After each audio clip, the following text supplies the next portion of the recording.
Welcome to the AgEmerge podcast, brought to you by Ag Solutions Network. Your farming challenges are unique, so your practices should be too.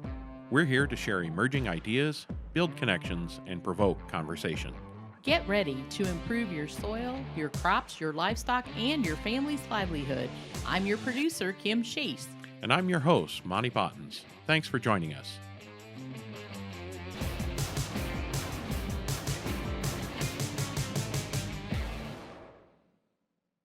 Today, we're excited to welcome our guest, Blaine Hitzfield, a second-generation farmer and business entrepreneur with a passion for regenerative agriculture. Blaine carved out an early life career by helping his family of 7 brothers establish a farm-to-consumer business that thousands of consumers know as 7 Sons Farms. Today on the podcast, we'll discuss the success of the 7 Sons brand and how he and his family transitioned from conventional farming practices to regenerative, pasture-based farming models. Blaine and Monte cover everything from disruption of the food system, impact on local communities, customer trust and loyalty, and utilizing technology to make it all happen. So let's jump right in. I'd like to welcome everybody to this edition of the AgEmerge podcast. I'm really thankful to have Blaine Hitzfield with us today, the CEO of 7 Sons, and many other things you're going to learn about here shortly. But Blaine, I wanted to have you take an opportunity to tell us a little bit about your story, your family story and with your mom and dad and the farm, where it's all come, and tell us a little bit about your personal story too. So I'll let you weave it all together there for us. Sure. Yep. Well, I appreciate the invitation to jump on with you here and have a conversation, and have a lot of respect for what you guys are doing over there in the next state over. Well, a little bit about me personally. I grew up on our family farm. So it was a conventional farrow to finish hog operation back in the 80s, I think, is when Dad bought the farm. So I grew up working on the farm as a conventional operation. And let's see here, I swore I would not stay on the farm, and I was serious about it. It was not something I thought I would be doing very long at all. It was right out of high school, got married, age 19, and worked a few odd jobs. I want to say it was around 2010 when, it was before that actually. I could notice that with my family starting to diversify. So my dad and mom decided this conventional farming thing, one, didn't have much future for our family to be involved. I mean, I have 6 other brothers, so there's 7 of us all together. Wasn't a lot of opportunity for us. At the same time, this would have been mid-90s. My mom was diagnosed with a very severe autoimmune condition. Led my parents down the road of just really immersing themselves into health and wellness, diet, nutrition. There really is so much to learn there. And they got to the point where they did not believe in what they were doing with the conventional farming operation that they had. And so they made some major pivots. And those pivots really actually opened up opportunities for the rest of us brothers to get involved in the family farm. One of those major pivots they made was towards direct marketing. And growing up through high school, that was a keen interest of mine. At that time, it was called internet marketing, where you built, designed websites and worked on your SEO strategy. Now it's so much more than that. But that was my interest, and that's what I wanted to do. And I really took an interest in what my parents were doing here and the involvement I could have with marketing. So I think I was 14 actually when I coded the first website for 7 Sons. It was just an HTML, very simple website, but it did the trick. I mean, it put us kind of on the forefront. We did identify early on that internet marketing, digital marketing was an opportunity gap in the local food direct-to-consumer business. So we really put a lot of focus there. So that allowed me to actually come back to the farm full-time. I was probably 22 when I was able to come back to the farm full-time. Since then, my wife and I now have 5 kids. We live on the farm. All 6 of my other brothers, including my parents, are involved full-time. So all 7 of us are here. We have a team of about 30 30 equivalent full-time staff on the farm. And mind you, we're only 550 acres. So there's a lot of diversity and a lot of value added opportunities that from web developers, software developers, and then, everything, all the talents that are needed for the farm side of things. We really have a very diverse team of people here. And we feel very blessed, and we're having a lot of fun. Us brothers comment, knock on wood, we get along better now than we ever did. And that's with multiple families involved, which is a feat in itself and a trick that that's difficult for many families, and that we don't take that for granted. It's something that we do have to work at all the time. But we're having a great time. We have there's three main. I don't know how much you want me to explain at this point, but we have three main livestock enterprises. We have the grass-fed cattle. We mainly just finish. We buy in heavy feeders each spring. We finish those by fall, late winter. About 250 head of cattle per year. Last year, we finished around 1,000 pasture-raised hogs, and we run about 10,000 lane hens that during the growing season, we move to fresh paddocks every day. We've got a lot of YouTube videos that kind of show how that's done. And 80% of everything we produce on the farm and work with other producers is sold direct to the consumer. So about 20% of our business is wholesale. So that kind of gives you a little bit of background with myself, how I got involved in the farm, and kind of where we are with the overall operation. So I think it's really interesting, the motivation there. And I've always said, if you give farmers the right information and tell them the right thing to do, eventually they will do that. And I think you see that with your mom and dad. She went through autoimmune disease. My wife had autoimmune disease. We started looking into these things. What's causing this? Yep. Because we were under the understanding that God didn't create our bodies to attack themselves, which Yes, is right. essentially what the autoimmune. So something's confusing it. Yes. And we went down that path, and we discovered what her things were. But through that, it kind of gave us a better understanding of an appreciation for food and its connection to our health and well-being. And then we bumped into that crazy guy from North Dakota at a no-till conference, Gabe Brown. I got to hear him present. And then 3 weeks later, I heard him at no-till on the plains and got to hear him there. And I'm like, okay, God, I get it. You don't have to beat me over the head any longer. Well, so I took my wife to North Dakota for her birthday. That's a great thing to do. I'd recommend for you and your wife to do that sometime. It's awesome. And I said, if this is too good to be true, we need to write him off as a fake and a phony. Or if it is this good to be true, we need to start doing it immediately, because 11, 12% organic matter, give me a break, right? So I went up there and dug around, and sure enough, there it was. And then after that got me in the grass-fed loop. And then that's where I met you, was at my first grass-fed exchange that I went to. And you were in the corner there, peddling Gray's cart, Yes. In a booth that you just set up, and like, well, we're kind of doing this now. We've done it with Gabe and Paul, and we think we can kind of do it. And I'm like, okay, well, that's one component of what we're going to have to do. And I realized that, okay, if we're going to do this on our high land costs and labor costs that it's going to take, okay, we're going to have to direct sell that so the margin that we make in the direct sales can go back to support the farming aspect. I mean, so it's a totality, right? Unfortunately, you can't stand alone in this market, which we need to talk about that.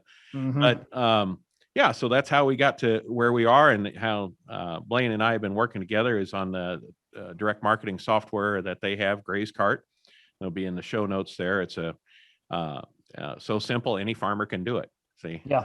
The Geico commercial about cavemen, but it's awesome. And the thing I love about it is it's developed by farmers. So, that's a great part. Yep. No, we tell folks that, I mean, if none of us are college educated here at Seven Sons, and we've hired people that are, but I mean, if we can start this thing and figure it out, you can. It just takes a couple of years of trial, error, and dedication. You can't expect it to be an overnight success with your direct marketing businesses. But it takes that mindset change, right? Just like your mom and dad had a mindset, hey, what I'm doing is hurting us. So they went down there. And then you looked at, if we want to do this, we're going to have to direct market. And that required that whole mindset change, which would provide an opportunity for you that you wouldn't have come back to the farm with a confinement operation.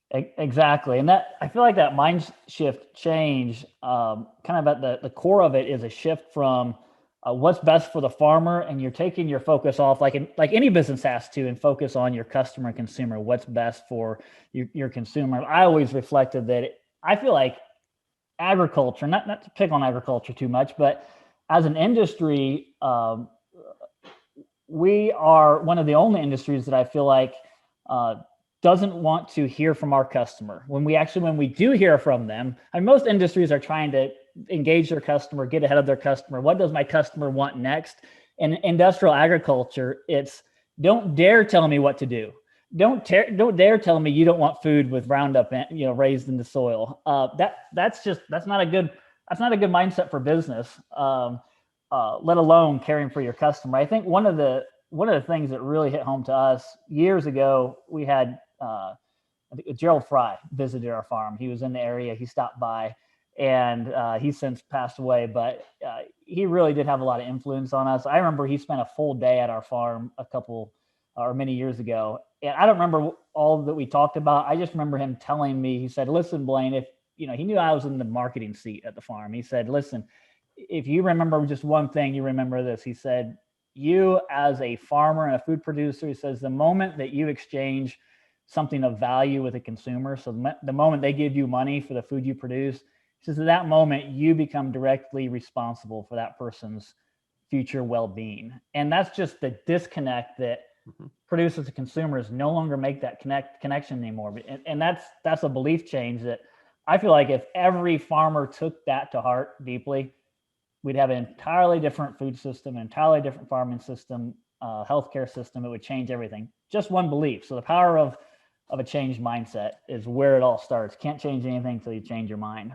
And farmers are always complaining about the fact that the big food companies are absorbing this 87 cents of every food dollar, and the farmer only gets 13 cents. And then commodity crops, it's probably closer to 8 cents, and the produce blends it up to 30%. But, they complain about that. It's like, well, don't do something about it.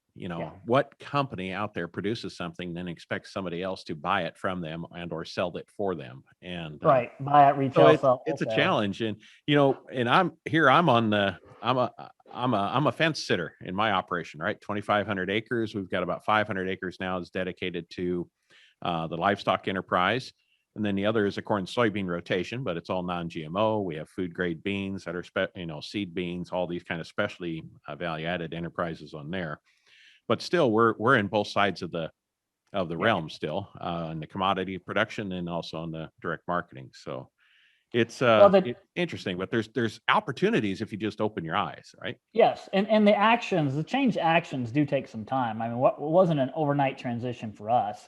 And we weren't magically selling to tens of thousands of people on day one. No, you could argue maybe we took. But I mean, I have to commend my parents for the risk that they were willing to take, because they really did burn the boats. Maybe, I mean, even if I was in their position, I probably would have been a little more hesitant. They had back in the 90s, I mean, everything was invested in that confinement hog operation, and they just closed the doors to it. They couldn't liquidate much of it, and they liquidated the stock, the hogs, but a lot of infrastructure they still had loans on, and they were willing to go a different direction, which is really the challenge that I think about, and that we should all think about, is not to get lulled to sleep, and always be willing to make those tough changes and pivots. So, but there's so much opportunity. What really changed the game for us is when we realized, okay, we knew we wanted to produce a better food product, but we also realized that it would take more input, especially labor on our end. So we had to, you can't put more in a product than what you can get out of it. So we knew we had to find a customer that would appreciate it and climb that value chain. And that's when the fun starts happening, is when you do find that initial group of customers that appreciate what you do, and you begin to see the business model economics. This can make sense.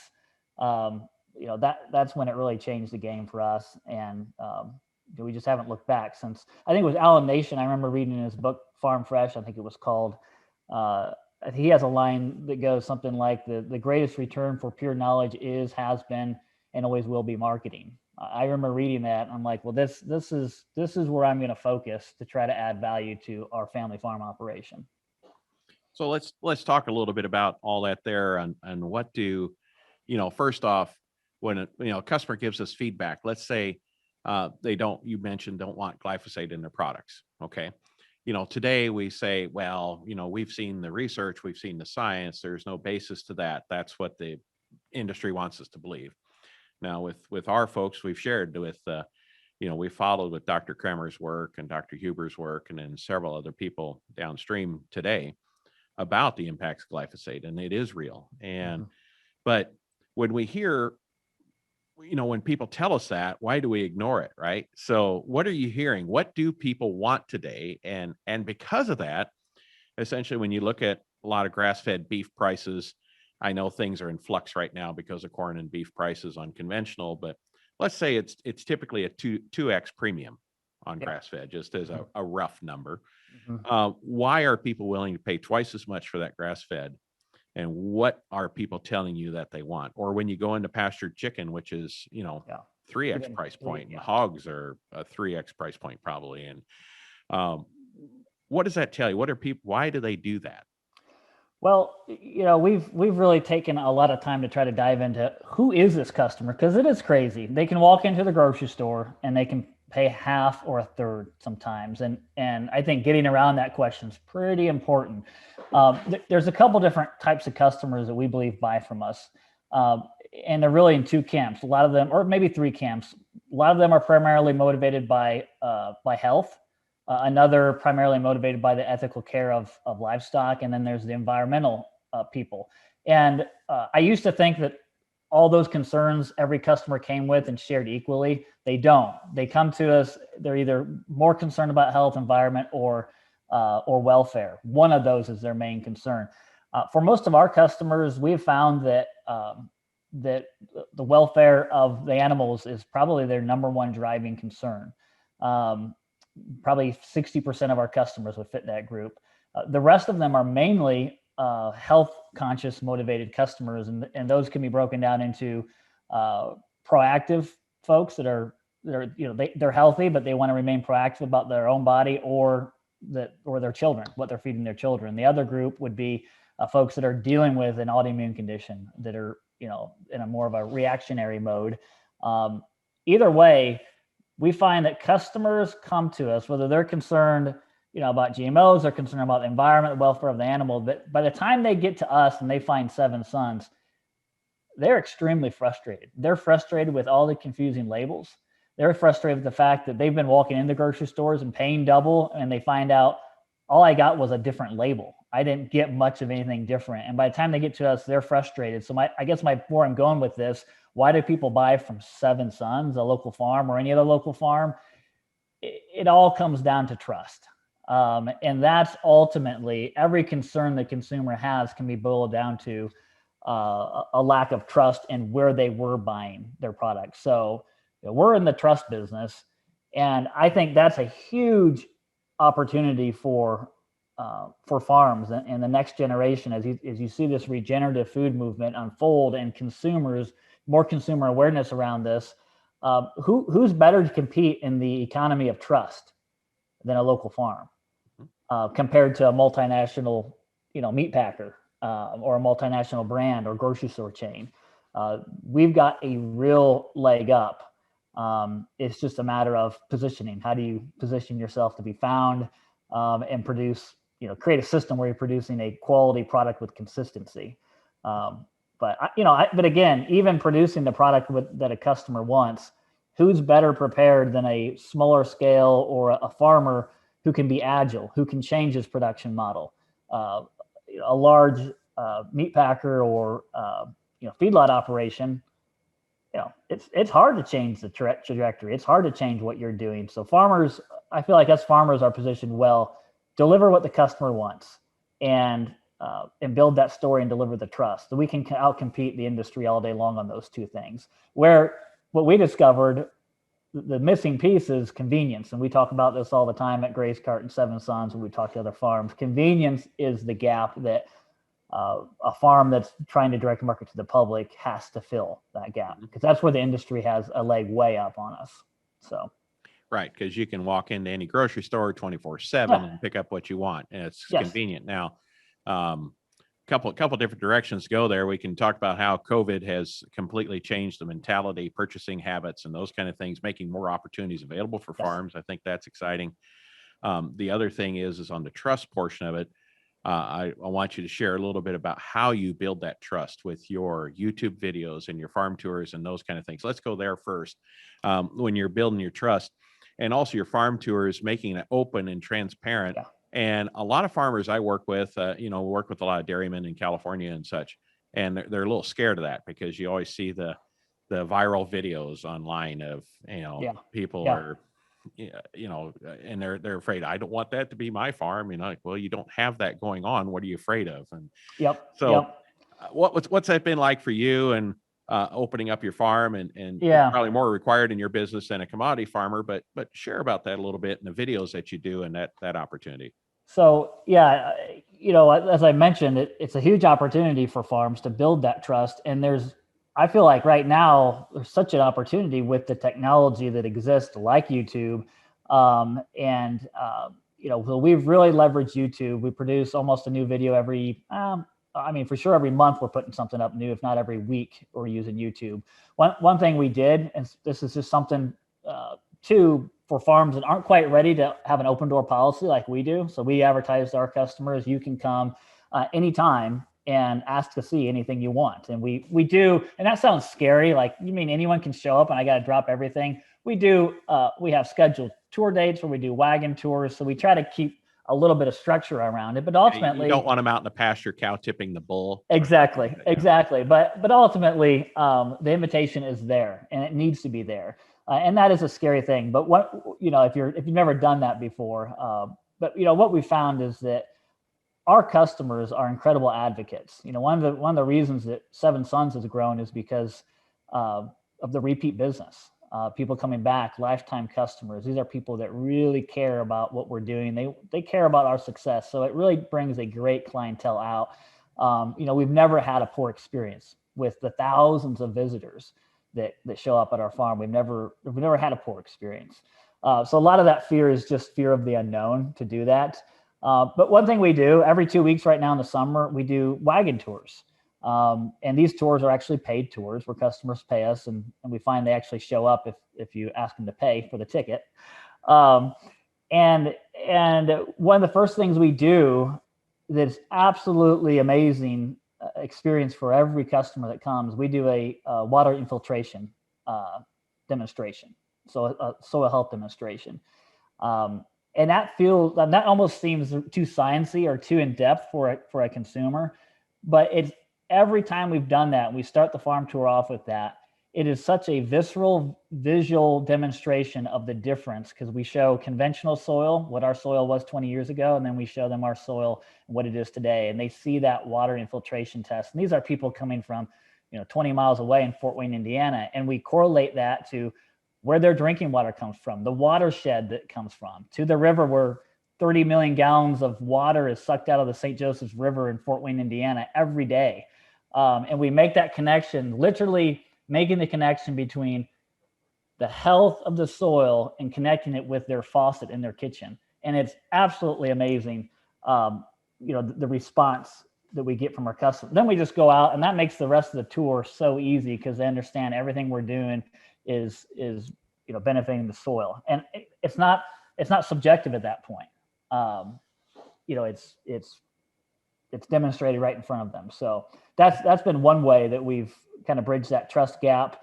We've done it in a number of ways, but one thing we do with our YouTube videos, we have a virtual farm tour, and we have a virtual soil demonstration. And what I love about those is those are working for me all the time. I can be on this podcast, and I guarantee you some right now is taking a virtual farm tour as we speak. That's the leverage of technology that every farm has available to them right now. And you could go on with other marketing advantages that we all can tap into right now. It's a different economy, and it's a unique time to be doing this type of business. It's a unique opportunity for farms. And I think any farmer listening to this right now could easily take out the smartphone that they have, and they can make a YouTube video talking about what they do, whether it's almonds or wheat, whatever, just to share with, even if you're not direct marketing, build Yeah. goodwill within your community Yes. and what Yes. you're doing to prosper soil health, why you use cover crops, why are you doing, this biological nutrient program, all these kind of things, just to get out there. And fear exists in a vacuum, right? Yeah. Yes. So when you tell the story, then people don't have to fear the unknown. So Yeah. that's great. And doing the wagon tours, that's taken another level. And I love how you're doing the water infiltration tests. So that's awesome. Now, do you make them take the sledgehammer and hammer the rings into the ground to do that, or do you do that for them ahead of time? We do. Well, actually, I take that back. What we really do at the beginning is a rainfall simulation. So that's what we do. We don't always do the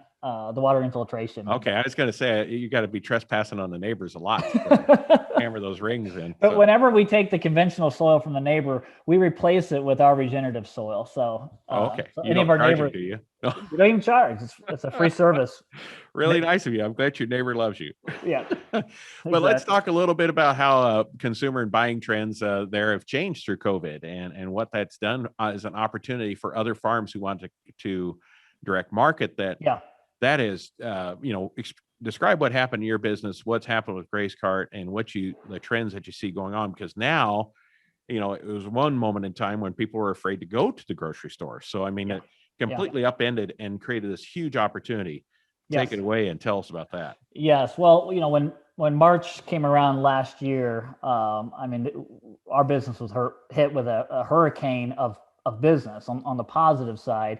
I think March, April, and June, we saw 800% increases, all coming from online ordering. Now, since then, we're not 800%. We're not maintaining that level of volume today. I figured you were requiring that of everybody, Blaine. Yeah, right, okay, right. Hey, we got to have another 800% month. We did it last year. Yeah, right. I could try, but ultimately, what happened in that period is, one, people gained, just as a stark reminder about how, I would argue how fragile the food distribution system really is. There's 3 days worth of food almost on average in the grocery store shelf for any city, across the U.S. And people, they understood that. And so this appreciation for security, appreciation for a relationship with a food producer suddenly went up in value. And in the moment, that was front and center in consumers' minds. Some of that has gone away for some people, but there's a residual effect of people that just have placed a higher value on that security of a local food source. Just for example, it didn't take more than 3 or 4 days of a panic, and our meat shelves, grocery stores were without food, or without meat on the counter. When that panic unfolded, I think we had close to a 6-month supply of ground beef in the freezer. So such a different, more forgiving food system, and between the animals that are out on the pasture, and consumers get that. Something else that happened during COVID was just that shift of a buying habit to being willing to place an online order, and the expectation that it can actually get to my door safely. And because that was a much bigger hesitation pre-COVID than what it is today, ordering food for home delivery. In my mind, those are the two biggest fundamental shifts that have changed since COVID: people's willingness to order food online and their value they're placing on that direct relationship. So that hasn't gone away. People still value that, post-COVID. So. And what kind of growth in farmer customers did you have with your Grace Cart online shopping platform between now and then? How many more farmers are looking at going to direct marketing? Yeah, well, we've been offering Grace Cart for about 6 years, which is just an e-commerce platform that we custom built for our farm. I think around March of last year, we had about 200 direct marketing farms that were licensing the software platform. And by about end of April, that number had doubled, and it's continuing to grow. So, so it's fun for us to be able to, our goal with Seven Sons and Grace Cart is that there's multiple Seven Sons businesses in every state. And if we can help out with that and help facilitate with tools, technology, and coaching, that's our ultimate goal as we move forward. So we're excited to partner with new farms, and the reality is we don't have to all reinvent the wheel anymore. And when we got started 20 years ago with direct marketing, pasture-based, agriculture, that was a new way of doing things. There wasn't many folks to turn to for help. That's different today. I think Alan Nation always said it takes a new business that's starting within a new industry at least 10 years to reach any kind of viability. And that was true for us. It took a long time of spinning our wheels, but that's not the case anymore. Someone can get started. I won't say that you can do it in 1 year, but give it a good 3 years and you can get some real steam under your direct marketing business today. Yeah, and that's interesting how you pursued that and for your own, and really the Graze Cart business just evolved out of people asking you to help them, and that's an interesting story in itself. We call it our accidental software business, because it was originally just a tool to help us deal with things like, how do you sell products that you need to sell by the weight, variable weight items online? How do you deal with multiple sales channels of trying to fulfill an order that gets shipped and then an order that also gets fulfilled on your farm for a local pickup or at your processor? All these nuances that e-commerce software just wasn't built to handle, that we had to come up with a solution for. And a lot of folks were knocking at our door saying, how do we replicate the same website you have? So we eventually took the plunge into turning our website system into what's called a SaaS software system. That plunge was a lot harder and more difficult than what we thought it would be. And so we're making adjustments as we go, but we're learning a lot and having a lot of fun. And it's very rewarding to see farms having success stories with Graze Cart. So we've got a lot of those on our grazecart.com website, probably 20 videos on there of testimonies from farms that are using Graze Cart. And I think the neat part about you developing an offering to farmers is in the industry, there's an A/B test that you do. And as you being the fulfillment and the production and coordinating processing and all those kind of things that you're doing as a farm, yep. When you do A/B testing of the website to see, does this feature work better than this feature? And you're able to test and iterate that at your own large volume farm. Yes. To where, like us just getting started with Grateful Graze or somebody else with a smaller clientele basis, we don't have the insights and the knowledge necessary to get an accurate A/B test. We get those an are some things that are unique about it. Yes, and when you get an instant pulse, for example, if we introduce a new feature, we instantly know, hey, did this work as intended or not? Where a traditional software company is going to have quite a latency in their innovations, right, where we're innovating on the fly. And two, most software companies are built with the idea, how do we build a profitable SaaS business? How do we then make our clients successful? And then in a B2C situation, the last thought is on the consumer. Where we're building Graze Cart, the exact opposite. We're zeroing in and obsessing about the consumer experience on our software platform. And then we're saying, how do we build this platform so it's also meeting the back-end business needs of the farm or the client? And then lastly, the software SaaS business gets the short end of the stick. But that's what's best. We're building a consumer client-centric software business, which is unique and something that is hard to find. Right. And, your own farm is the test subject, if you will, for the software, instead of most software companies don't have the product that they're marketing or helping to market. So, me as a customer of that company would be the test subject, if you will, yes, for the A/B right, tests and those kind of things. So I think it's a novel approach. You don't see that in the software industry like ever.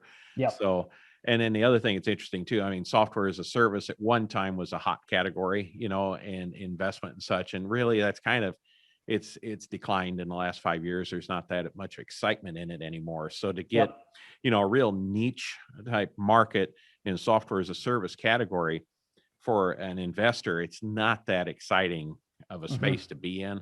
So it's tough to do. So we appreciate your leadership and willing to go out there to make it possible for other farms across the country to be able to connect with consumers, because that's a key to Yeah. capture that margin to make it work. Our goal is to bring that same technology that, the big guys are using, the big e-commerce guys are using. How do we take that same technology and make it available to smaller operations? And that's what we're doing every day. So when you're thinking about that and the consumer driven focus on the end, one of the things you like to talk about a little bit is Amazon and the gorilla in the room. Yeah. And how as a farmer should I even care about what Amazon's doing, right? Yeah, Amazon. For one thing, what Amazon is doing though, they are training up a generation of online shoppers, and that's not a bad thing for any of us that are. And ultimately, like Amazon, the smallest farm can leverage and piggyback an infrastructure of delivery, for example, UPS and FedEx. I mean, Amazon still uses UPS, for deliveries. We can tap into the same infrastructure that Amazon is. And as I mentioned earlier, I know Seven Sons can outcompete Amazon all day long for authenticity and building trust. We can outcompete Amazon all day long when it comes to delivering truly what the customer wants and the quality and consistency. Where Amazon has a leg up on us is with their level of convenience. But that's part of what we're doing with Gray's Card is offering some of the same technologies that Amazon is offering their customers in a buying experience. Amazon doesn't scare us at all. I think it just forces us to continue to innovate and double down on our unfair advantages.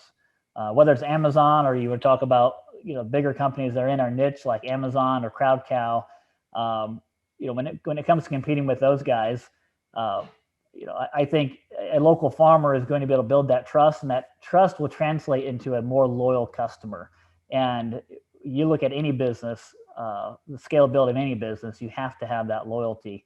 And it's exciting to see what can happen when you get that in place, that loyalty engine. At some point, it just starts growing itself. People ask us where we in the last 12 months, I think we've had 13,000 customers buy from us. How they find out about us, I can't tell you. It's just word of mouth and evergreen customers coming back and again and again. Right. Yeah, it's interesting.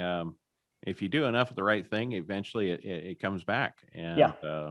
That's what's awesome about it. So this sales channel really didn't exist for direct to farmer until just recently. I mean, it's a new innovation was smartphones and just making it far easier than ever before.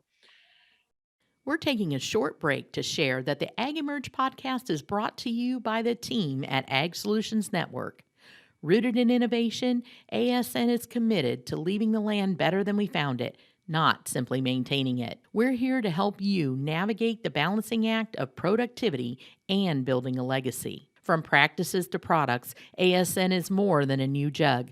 It's a new way of thinking. So don't be afraid to be different. Be afraid to be the same. Contact Ag Solutions Network today at asn.farm. And now, back to our show. How do you see this? I mean, first off, you have to have the market demand for it, which, grass-fed and higher value stuff is just a percentage of a percentage type demand. When can it get to where, what is your vision for the future in this market? Is it possible to get to where you have, will farmers always need to direct sell what they have, or is there going to get to a point where a farmer can get the price that he needs as basically a producer, right? And count on somebody else to market it. I mean, that's some of the feedback that we get. Like, yes, I'm really interested, and we call it the fifth element, just jokingly. The fifth soil health principle is integrating livestock, and some people call it the fifth element. Yep. They're all excited about doing that, but boy, going down that direct marketing road, they're not so interested in that. So there is a gap there, right? Yeah. So first off, I can get people to do soil health principles 1 through 4. There's some push and shove, but we can get there in 3 years. Okay. Mhm. Then I start talking to the fifth principal, and they look at me a little cross-eyed, but I think we can get there in 5 to 8 years. But to do that economically, we have to recover some of those costs, right? How do we bridge that gap, Blaine? If a person doesn't want to do direct market, doesn't have that marketing, Mhm. like you're not wanting to come back to the farm would be the Yeah. same visceral reaction they would have to not wanting Right. to market. Okay. Right. So how do we create a community system to where we can do the right thing for the soil and get the money that the farmer needs to do the right thing? Yeah. Um, that's a tough question to answer because we always have to remember we're going to be leaving value on the table. If we're not climbing the value chain, there's a certain amount of value that you're going to be capped at as just a producer. But not to say there isn't an economic model that would work for you. For example, Seven Sons, we're working with about 20 core producers that help supply our market. So I think there's going to be more and more opportunities as companies like Grateful Grays grow, as companies like Seven Sons continue to grow.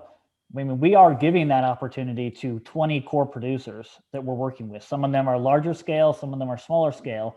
It does make it easier for the producers that are larger scale because, if the margin isn't the full retail direct-to-consumer margin, then they need to obviously have some scale to develop enough profit and throughput to make it work. So there is a little bit of a balancing act there.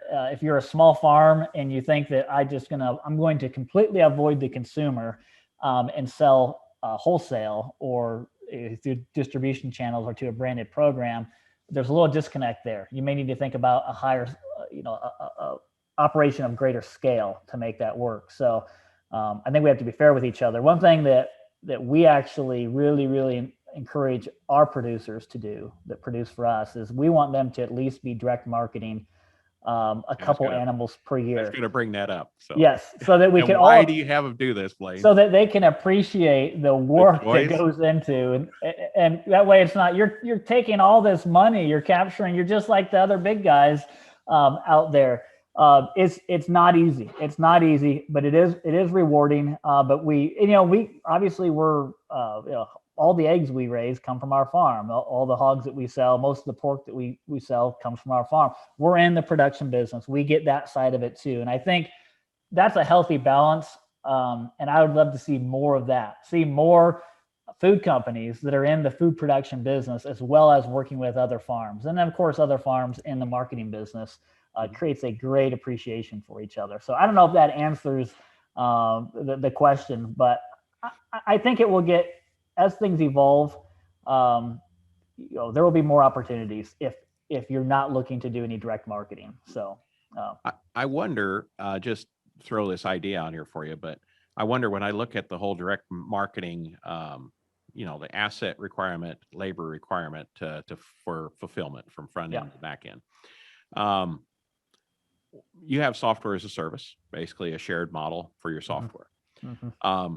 Could there be such a thing as fulfillment as a service? Could there be such a thing as, we currently have processing, but it's kind of, boy, good luck, and don't tell who your processor is because you don't want anybody else taking slots from you. Yeah, right. And right. then that's like that's more secretive than your favorite fishing spot is who your processor is.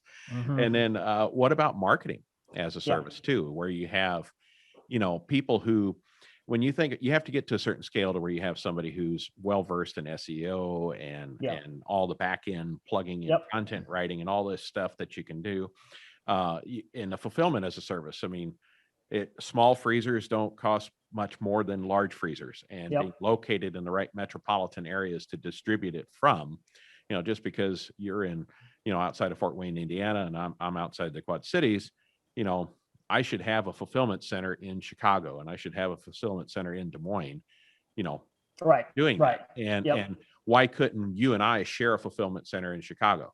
We have a freezer space, and you're paying so much per order to XYZ fulfillment, to where we could get that cost down by sharing overhead. thoughts on those kind of things. Yeah, taking the shared economy to fulfillment, basically taking it to home delivery, leveraging the same home delivery companies, for example. Sure. Those are things that I think would be real innovations and are definitely needed. So I think there's a lot of opportunity there. One of the areas that I have hesitation is when it comes to the marketing. I feel like every farm and every brand has to breathe a soul into that brand, into that business, and that's difficult to delegate. And I think that in there lies the value capture when you start capturing someone's heart. But don't you think the content creation is hard to delegate, but what you do with the content could be? Yes. In other words, you need to take the video, you need to write the script in that, but then some keyboard banger. Yes, the technical logistics could be delegated or systematized, just like the fulfillment could be. Working with a lot of Grace Cart clients over the years, fulfillment is a big bottleneck. You know that it's a hurdle. Crazy expensive. It's a hurdle, and so but if you did 10 times the volume, it would not be anywhere close to 10 times the cost. It'd be maybe 50% more cost. Right. It's crazy. Those are fun innovations to think about. And another one that we think about, we're seeing scaled Grace Cart clients on, East and West Coast, in the South, and the North. And so many of us are, shipping, air orders, from Indiana out to California. And then you have companies and farms in California shipping air and paying a lot to ship it to Indiana. Why can't we think about technology where, someone jumps on a Grace Cart site out in California, they pop in their zip code. Why can't there be mutual agreements between two, say, Grace Cart farms where we're just swapping leads, and maybe we just monetize it so we're not concerned about who's sending more leads to the other? Why not a lead swapping network for each other? Those are fun things that we think about. But it goes against what you just said a few minutes ago, and you can't delegate your story. Yes. So, I mean, those people are buying your story to get that grass-fed meat. That's, I'm always having a little fun with Lauren Poncha. So we'll see if you listen to this one, but, he's shipping that, kind of okay California grass-fed meat back here to the I-states when they could be getting our great stuff, right? Well, we don't want that kind of California stuff. Right. So, anyway, well, I think we're going to have a steak throwdown. There's more to come on that, but anyway. Well, I think that one thing that's unique about our Grace Cart community is a very I don't want to say uniform, or just a similar ethos that many of us share. And I think the idea of lead swapping could work better in our environment than others. But it's still, you have to win the heart of the customer, not just the mind. And there's where our industrial agriculture gets it all backwards. They're leading with science-based evidence. Okay. And we all want science-based evidence, but that's not how you win the consumer. You start with the heart first, then the mind. So I remember on an internship, a sales trainer that was working with a group that I was at, and she said, people buy emotionally and justify their decision rationally. So science is there to justify why they made this emotional decision. Yes. And people pick the science that they want to justify their emotional response. Can't think of anything that's happened in the last 12 months that's like that. But that's what happens is people make emotional decisions, and then they search for information to back up their emotional decisions. So it's just how God wired us. And it's I forget who said it, but people will forget what you told them, what you showed them, but they'll never forget how you make them feel. And that's just an important aspect to remember when we're connecting with consumers. So looking forward to the future, Seven Sons Farms, Grace Cart, and other enterprises, what does it look like? What's your visual picture of what the next 5 years is going to be? Well, we're really focused on how we can take, we've been focused the last 5 years on how we took this technology piece called Grace Cart and how do we get it out to more farms. So now what we're seeing is the The gap is in the information. So what, I gave you a fence post and a reel of wire, and you've got to understand the intricacies of how to move cattle and figure your stock densities. Well, on the same side, on the marketing, we provided a great tool, but we really want to focus in the next 5 years of mentoring farms when it comes to marketing, and coming alongside them in that way. Before 2020, we set a vision for the whole team to get around 20 million pounds of regenerative food delivered to consumers by the year 2023. We've hit that goal already, so we need to set a higher goal. We thought that would really challenge us. Now, COVID really helped that, but ultimately, we're going to measure the success as we move forward by how many pounds of food that we're disrupting in the food system, and that's really at the heart of what we're doing is changing the food system. And we are, you're changing it over there in Illinois. Every time that a customer buys directly from us, we've changed the food system of each customer right there and then, and just duplicating that process is where we're going to be laser focused. And again, we don't care to take over the country with shipping meat directly to consumers' homes. We want to see more farms like Seven Sons everywhere. I think it was interesting because I happened to stop by. I was out in your neck of the woods for a meeting, and I stopped by late in the afternoon, happened to catch Brooks at the store.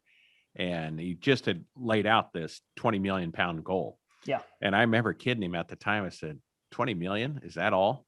Is that all you want? You called us out. I'm like, get some bigger goals now. I didn't know a pandemic would have to be involved as part of this, but no, that's awesome. I mean, and I think that's key for any farmer is that you got to have specific measurable goals that are a stretch at that time. Yes. But it gives you a target to shoot at. Otherwise, Zig Ziglar says, if you got no target to shoot at, you'll hit it every time. So exactly. Exactly. But no, that's fantastic. And like you said, coaching people that mentoring and going through how to use the tools. It's like anything, we have a lot of tools in the toolbox or lures in the fishing box we don't know how to use, right? Or aren't using them to their fullest. And that's key. We really, another key is we really emphasize the importance of building some diversity in your team that your farm has. To be a one-man show and be in the production side, in the direct marketing side, is a very difficult thing to try to do. We've got to build diversity into our teams, and as you build diversity into your business and production, that just makes opportunities for more diverse roles to come along. We always say you've got to have the producer involved, you've got to have the manager involved, and the marketer involved. All three of those have to be in your business, people that excel at those, because usually one person excels at just one of those. And so it's important to take inventory of whether it's a family farm or a family business, who has what skill sets and how do we position them to thrive, which has been a big, a lot of intentionality at Seven Sons has gone into how do we take the diverse skill sets of our family members, of our team members, and how do we let them thrive with entrepreneurial opportunities and environment. So hopefully you guys have studied a lot on Jim Collins's work, and absolutely good to great, the right seat on the bus is especially with a family like that, 7 brothers, but that also means you have 7 wives too, and there's lots of personality differences and interactions to go on there. So that's awesome. Want to dive in just a little bit more what you said earlier on the fact, and we kind of skipped over it, but 500 550 acre farm, right? Yes. Yep. 30 full-time equivalent employees. Mm-hmm. What kind, this is one of the unintended benefits, I think, of regenerative agriculture and soil health. So when we capture all that value ladder, like you said there, and we keep it at the farm, what kind of an impact has that had in your local community there with the 30 employees? Yes, it's had a big impact, just from youngsters, that neighbor kids and youngsters that are helping out on the egg business side. From we started developing Grace Cart. A good friend of mine that grew up on our farm. He was delivering, I think, water for Kelligan Water Company, and he said, "Hey, let me take a stab at helping you solve some of these challenges on the development side of things." He wasn't a developer. 4 years later, he's went from just a regular job to a 6-figure income, just because of the skill sets he's learning on the farm for software development. So that's something we always ask ourselves. Any decision we make, how is it impacting, the farm economically? How's it affecting the farm, from the environmental standpoint? But then how is it affecting the social community around our farm? And that's one reason that we've been able to grow outside of the initial 20 acres to 550 acres, is just neighbors. The farm neighbors that are conventional farmers still scratch their head at what we're doing. However, many of the landowners are really taking an appreciation of what we're doing for the land, and we're gaining new farm ground from that. So it's exciting to have the amount of community support that we have. It's rewarding, and you feed off of that energy. And if you look at that, so you've got about 1 employee per 20 acres roughly. Yeah. And in corn soybean rotation, which would be all around you, right? With conventional farmers, typically that's 1 employee per 700 to 1,000 acres. Mm-hmm. So, I mean, your employee density is almost 50x of a conventional operation. Now, it's not saying that those employees aren't employed somewhere else, but I think that's part of the fact that money is leaving our small rural communities to go to that somewhere else, where here you're keeping that value local. Yes. Providing more stable, higher income levels for people in your community. And it's a whole system. Not all 30 are busy working, on the farm or with the livestock every day, but it's an entire system that's planted right here on the farm. And it's just an example of the opportunity that exists for any farm if they have that vision and want to stick to it. I think it's amazing, all of the unintended benefits associated with regenerative farming. And that's been one of the things that's been interesting for me to discover as we continue to grow this. It's like, okay, well, the other day, my dad says, I counted 15 vehicles here at the shop at one time, and it just used to be him and Gary when I was in California doing a row crop operation. And he's like, good grief, it's a nut house around here. And I said, well, it's going to get crazier. So that excites us. I mean, I think in industrial agriculture, we've asked ourselves how many acres can one farmer farm? And we're now asking the reverse question, is like, how many people can 1 acre support? And we want to see that grow, because as our people density has grown per acre, so has our value per acre. I mean, those are inseparable. The more minds, the more creativity, the more innovation. We get so excited about an opportunity to hire. When we need to hire another person, that excites us. Bring another person on the farm, bring more unique skill sets on the farm. Yeah, and I think every acre, right across the fence, they receive the same sunlight, they receive the same rain, they got the same temperatures, but it's that opportunity as a steward of those resources that God has given us to see what can you do with it. Yes. And I think there's some parables related to that. And I think we need to challenge ourselves, and back to the mindset, like we talked at the beginning, is, are we doing the most we can with what we've been given? Mm-hmm. And it's fascinating that the soil health principles directly correlate into that.